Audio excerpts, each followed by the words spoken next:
100%. And even more now that I know that after, I've retired three canines now, and the first two they've since passed, but those dogs are with you during your canine partners with you, take the work out of it, but they're with you through those hardest parts of your life. Those, I always talk about those silent moments when a guy sits alone at home at night and 10, 11 o'clock at night and trying to process everything. And it's that security blanket, right? That dog that's sitting there, that doesn't, words don't have to be spoken, but they understand that you're going through something, and they give off this energy, and it's calming, right? And you kind of know that you're not going through it alone. And honestly, that's what's helped get me through so much in my life is my canine partners and dogs early on.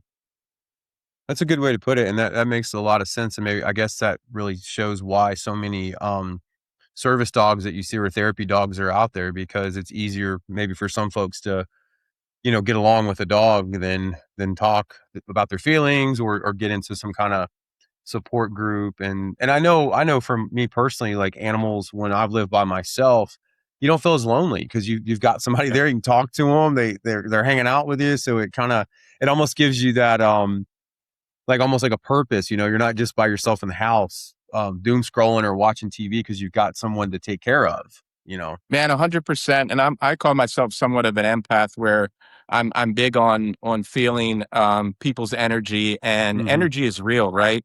Yeah. And when you're alone in the house compared to even when you're in the house and there's a pet there, an animal, whether it's a cat, a dog, or whatever, you feel that energy, right? And you Mhm. don't feel alone. And it is a calming sense. And I remember one of the first interviews I did, one of the questions they asked me at the end is like, "Hey, what is something that would bring the right and left together?"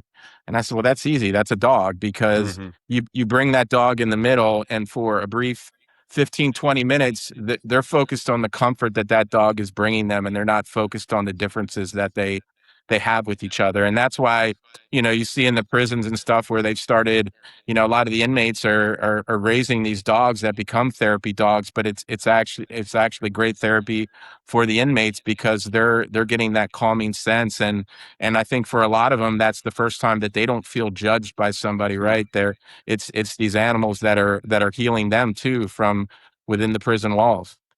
That's a good way to put it. Before we get into your career with Canine, I got a couple questions. Growing up, was church like a tradition with your family? Did faith play a role for your family growing up? And before you answer that, I wanna throw into the equation, why law enforcement? Like, what drove you to that career field?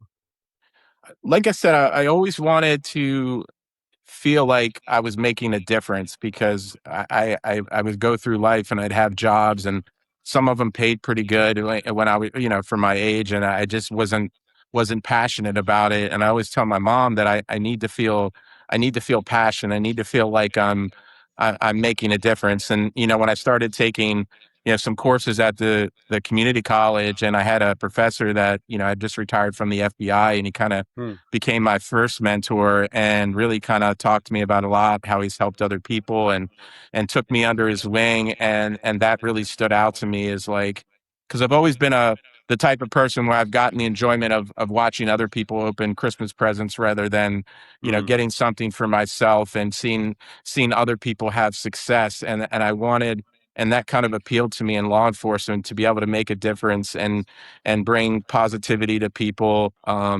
and help them when they're sometimes at their scariest or lowest moments. And I know the view on law enforcement has changed a lot since then, but I'm still a firm believer in all of that. That's a really good way to put it. Thanks for sharing that. So